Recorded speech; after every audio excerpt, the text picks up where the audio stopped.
We're back after NFL wildcard weekend with another mock draft Monday. The Philadelphia Eagles and and Pittsburgh Steelers lost tonight. I'm going to quickly go over those games. I covered the other four on the previous Quick Thoughts video. Check that out on the channel. But really quickly, Buffalo beat Pittsburgh. That was the expected outcome, right? Josh Allen looked very good. The run at the end, I don't remember who had it. I'm going to try to find it as I'm talking here. It was a reception. I believe it was Deontay Hardy who had the reception that toward the end of the game that really iced it and made such a great effort to stay up and get the touchdown on the 34-yard reception. Tremendous effort from Buffalo. This was not a huge test. I think Pittsburgh was outmatched coming into the game. I think they need an answer at quarterback, and they don't have that. But good job for Mike Tomlin to get this team into the playoffs. And without TJ Watt, another weapon down, I could understand them being a little defeated today. And then Tampa Bay took down Philadelphia in Tampa. Boy, I made a video yesterday discussing whether the Cowboys were the biggest frauds of the playoffs. The Eagles said, hold my beer. What an awful performance from Philadelphia. The defense was awful. Could not make it stop. The offensive line I thought was decent, but a few too many mistakes. Not having A.J. Brown certainly hurt them. And Tampa showed up to play. I mean, give credit to Todd Bowles, a guy who's in his previous head coaching stint with my New York Jets, didn't do all too well. Comes into Tampa. His defensive coordinator for Bruce Arians takes over for him. I think was doubted by a lot of people, including myself, as a real head coaching candidate. Takes over in Tampa. Brady's final year doesn't really make a whole lot of it, but they bring in Baker Mayfield. And shout out to Baker Mayfield. I'm going to pull up his stats from tonight. He ended the game 22 of 36 for 337 and 3 touchdowns. I saw on the broadcast, they said, the only Tampa quarterback to ever have 300 plus yards and 3 touchdowns in a playoff game. A team that had Tom Brady and a recent Super Bowl run. Baker Mayfield set that record. Credit to him. He's drafted first overall in Cleveland. Really didn't pan out for them. I thought was scapegoated really for a large part of Cleveland's problems. They get rid of him. He goes to Carolina, bounces around a little bit, ends up going to the Rams. Really turns his career progression around, gets a 1-year prove-it deal and a chance to compete for the starting job in Tampa, takes it away from Kyle Trask and doesn't look back. I hope the Tampa Buccaneers pay him like the Seattle Seahawks paid Geno Smith last year. And they give him a 3-year deal to really solidify him as the leader of this offense and this team. So shout out to them. I think they're going to get absolutely throttled next week versus Detroit, but still an interesting game nonetheless. Now into the mock draft. Obviously, we're going to be talking about the teams that got eliminated here. Philly, if we're talking about poor defensive tackling, I think you know where we're going in this draft. But nonetheless, the real question, I think, in all these mock drafts is where Chicago goes at the top of it. And in this one, I'm not going to do anything crazy fancy. I'm going to have them taking Caleb Williams first overall. They trade Justin Fields somewhere. I don't know where that is. Maybe it's Denver. Maybe it's Atlanta. We'll see as the draft progresses and see where I think he'll end up landing. Washington at pick 2. I think Washington's going quarterback the more and more as time progresses. Drake May, another North Carolina guy. They're ousting away Sam Howell, who's the previous North Carolina quarterback. I think that is kind of a fun storyline, but nonetheless, I think they go quarterback, reset the clock. I think Drake May's their guy here. Similar thing for the Patriots without Bill Belichick, with Gerard Mayo and his head coach. I think they need a culture reset. I think they need a quarterback reset. Jaden Daniels, quarterback at LSU, Heisman winner, I think is easily the best pick here. I know teams and people would be tempted to go offensive tackle here and select Joe Alt to help protect whoever's at the quarterback position, unless they're getting a big name guy like Kirk Cousins in free agency, which I severely doubt. I think they go quarterback here. So I'm giving him Jaden Daniels. In Arizona, anytime I've done these drafts since the top 4 have been set, and the first 3 take quarterbacks, whoever they are, whether Chicago trades out of the pick or not, Arizona is loving it.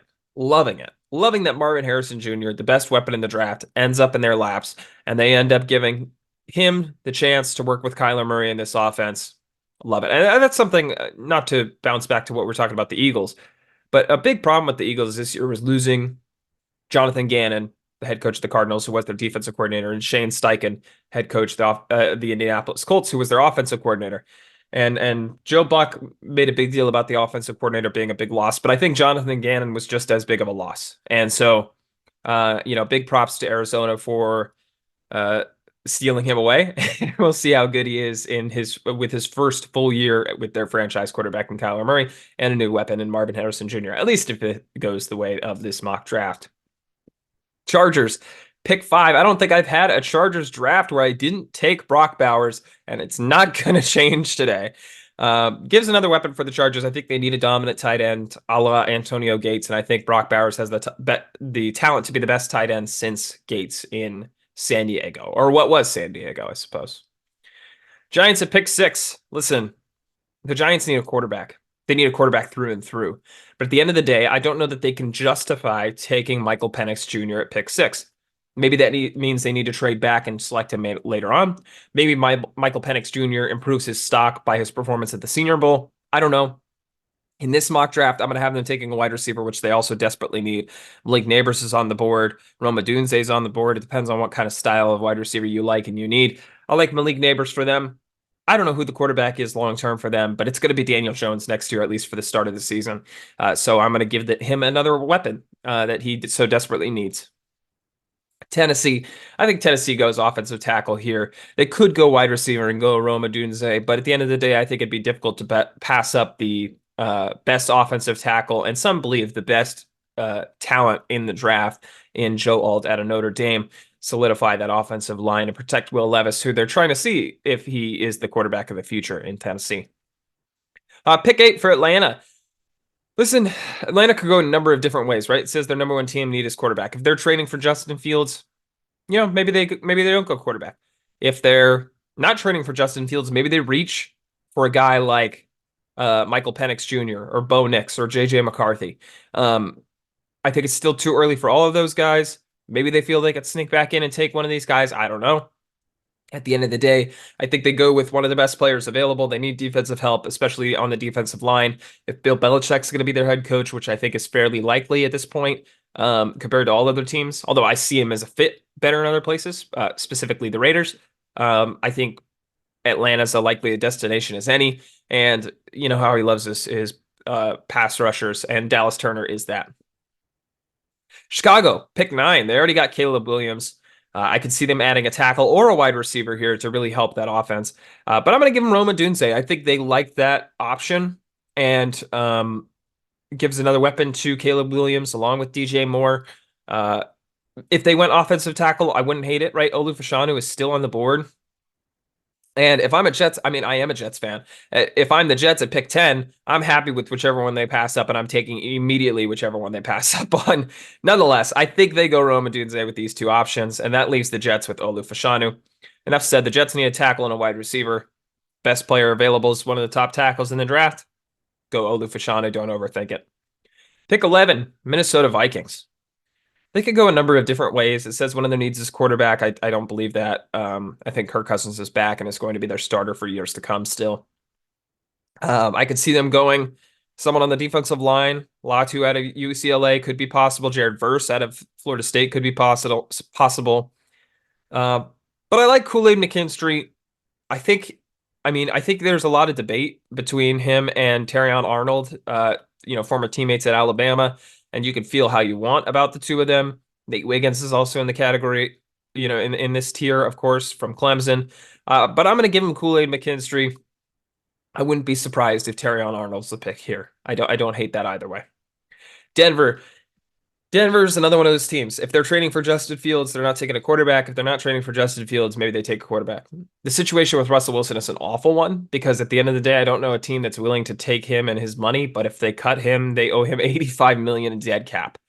So they almost have to bring him back. And I don't think he's the starter necessarily. I think he's competing for the job, but I don't know that you could really draft a quarterback this early and feel great about your situation with how much money you already committed to Russell Wilson, even if he's not the answer long term.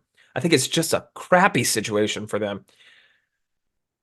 So as much as I could see them taking a quarterback here or trading for Justin Fields, I am going to, you know what? I don't know what I'm doing here, man. I kind of want to give the Raiders a quarterback next. I think that would make a lot of sense for them to take Michael Penix. I'm going to do that. I'm going to assume the Denver Broncos are trading for Justin Fields. And I'm going to give him a defensive impact player. Latu off the edge, I think, adds another weapon to Sean Payton's defense. And the Raiders here, I think, reach for a quarterback. Michael Penix Jr., I think, is going to end up improving his stock in the Senior Bowl. I think that was a smart move for him to play. Can't go much further down, in my opinion. If he really shows out, I think his draft stock could rise. I could see the Raiders reaching for a quarterback. The Saints at pick 14, um, continuing to build around Derek Carr. I don't think they get rid of Dennis Allen. And one thing he likes on the defense is a dominant pass rusher. Jared Verse makes a lot of sense for that defense. I think he adds another weapon for them. Indy at pick 15 is an interesting one. They need help in the secondary, man. Or they need help at the wide receiver position, too. Nate Wiggins can make a lot of sense. I'm gonna have him taking Terrion Arnold, though, reaching a little bit for a guy who I think is going to end up being higher in the draft boards than this NFL mock draft database simulator ranks him. Seattle at pick 16 is an interesting one as well. I think they go defensive player. I'd really be interested to see who their head coach is and what kind of impact that has if it's Dan Quinn that takes over. Obviously they're gonna lead defense either way, in my opinion, just because I felt like their offense was solid last year. But Dan Quinn is certainly going to have a voice if he is the head coach. If Pete Carroll stays in the front office, which I don't really see happening, but there's rumors about that. I certainly think he's going to have a voice on selecting a defensive player.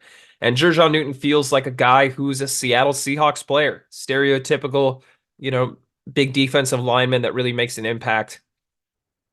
I could see him being a Seattle Seahawk at pick 16. Pick 17, the Jacksonville Jaguars. I think need help in quite a few areas that we underrate, especially given their collapse toward the end of the year. Their offensive tackles looked bad. Their secondary certainly looked bad.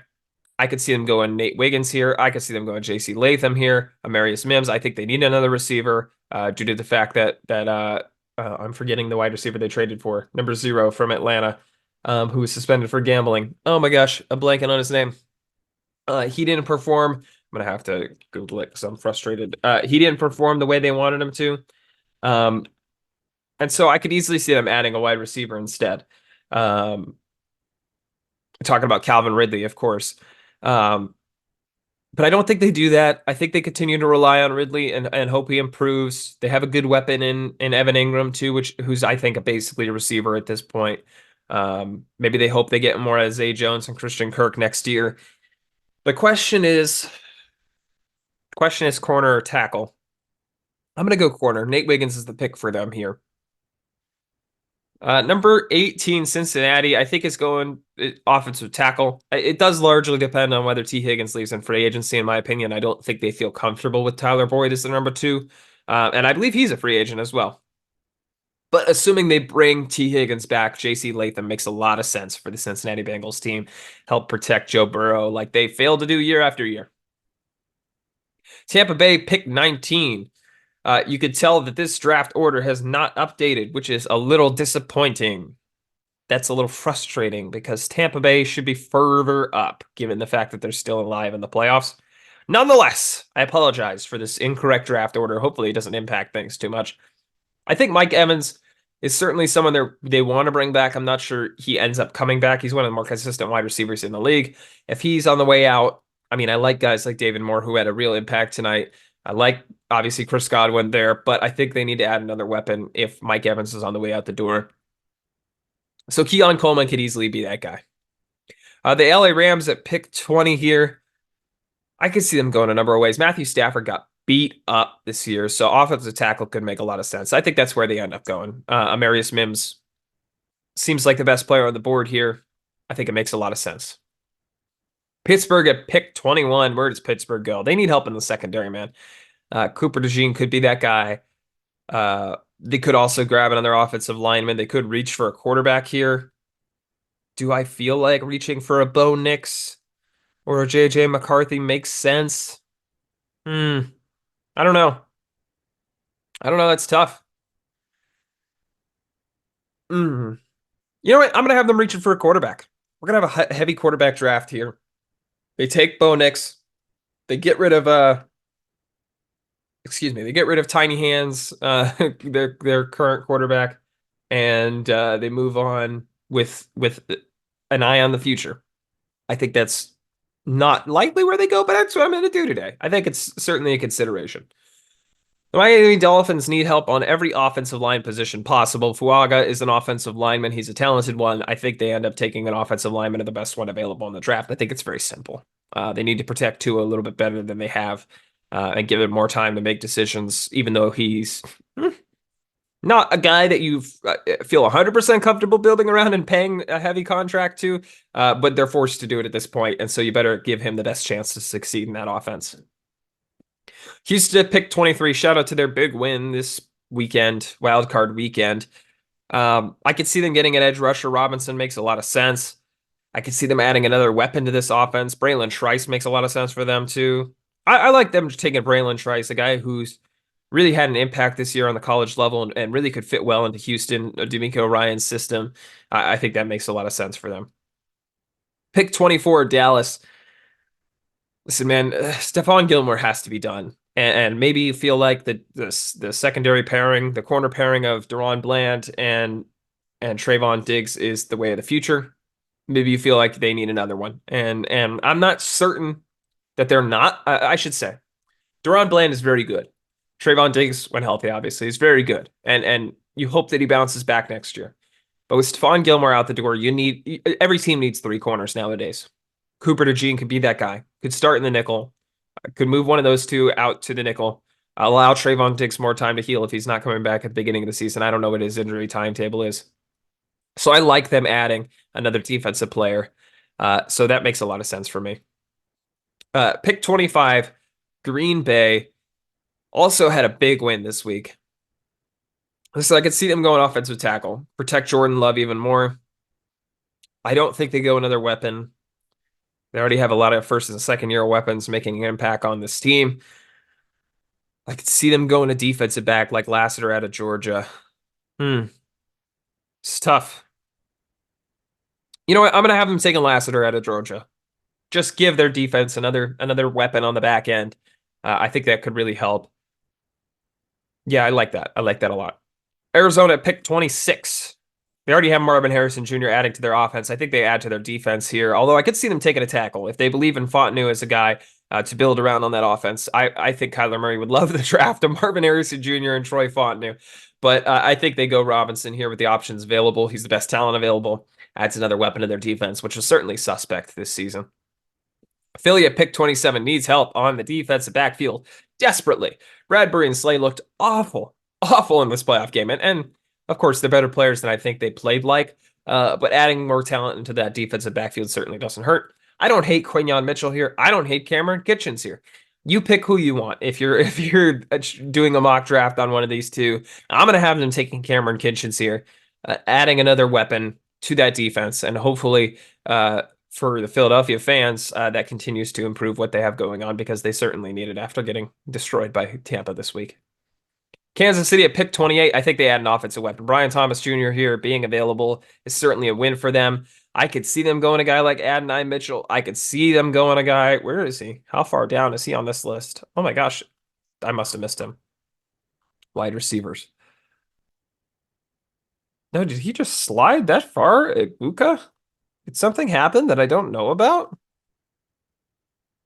Well, nonetheless, I could see them going a guy like Adonai Mitchell. But I think Brian Thomas Jr. being the top talent here, in my opinion, I think makes a lot of sense for Kansas City. They could go Fontenot, honestly, to start at right tackle for them. But I like Brian Thomas Jr. in that offense, gives him a big body to throw to. And Patrick Mahomes, desperately needs another weapon in that offense with Travis Kelce's decline and Rashee Rice seeming to be the only somewhat consistent talent in that receiver room. Buffalo at pick 29 needs help at the secondary for sure. Injuries certainly hurt them in the Steelers game and certainly will hurt them in the future. But I like adding Quinyon Mitchell here. I know that this lists their wide receiver as their number one need. I just don't buy that. I think the wide receiver room is fairly deep, assuming Stephon Diggs kind of bounces back next year. You have Gabe Davis, who I think is really underrated, especially as a blocker. And then you got some speed on the third and fourth, wide receiver positions that I think is really, commendable for a team whose supposed need is a wide receiver. So Quinyon Mitchell could make sense for them. I don't hate it. I wouldn't hate if they went tackle here either. But I'm going to give him Quinyon Mitchell out of Toledo. Detroit at pick 30 is an interesting one. It says they need a corner here, which I think could certainly help. I could also see them getting a wide receiver. Guys like Williams haven't progressed like I thought they would. I mean, Amon-Ra St. Brown and Josh Reynolds certainly are decent wide receivers, but adding another weapon to that wide receiver room, I think, could certainly help. A guy like Adonai Mitchell would give that offense another weapon. I could also see them going edge rusher. I mean, Leonard Taylor, interior defensive linemen could certainly help them. Not a lot of great edge rushers still on the board. I'm gonna do it. I'm gonna have them taking Adonai Mitchell and adding another weapon to this talented offense. San Francisco at pick 31, one of the two teams that hasn't yet played a playoff game. I could see them adding an offensive lineman at any position. I could see them adding a defensive backfield member at any position. So I don't hate if you want to go a tackle, if you want to go an interior offensive lineman, if you want to go corner, if you want to go to safety. I don't hate it either way. I think the pick could be a guy like Kalen King, depending on what they value here. And, we'll see whether San Francisco's defensive coordinator gets poached for a third time under Kyle Shanahan for a head coaching job. So will that change the system a little bit? I don't know. I'll give him a tackle. Troy Fontenot's fallen long enough. And I think certainly San Francisco would love another talented, big-bodied wide receiver to be able to protect Brock Purdy and make that offense function. And the Ravens sit here with an option to take Troy Franklin. I think that could make sense. A guy like Igbuka's not up here. I don't know why he's not showing up. I must have missed some kind of news or something. Unless I already drafted him, but I don't think so. Let me see. No, I didn't. It's very strange. I don't know. Let me know in the comments below if you know why he may not be populating here. Did he say he's coming back to school? Is that why? I don't know. I must have missed it. Anyway, Troy Franklin could make sense here. Xavier Worthy could make sense here at the wide receiver position.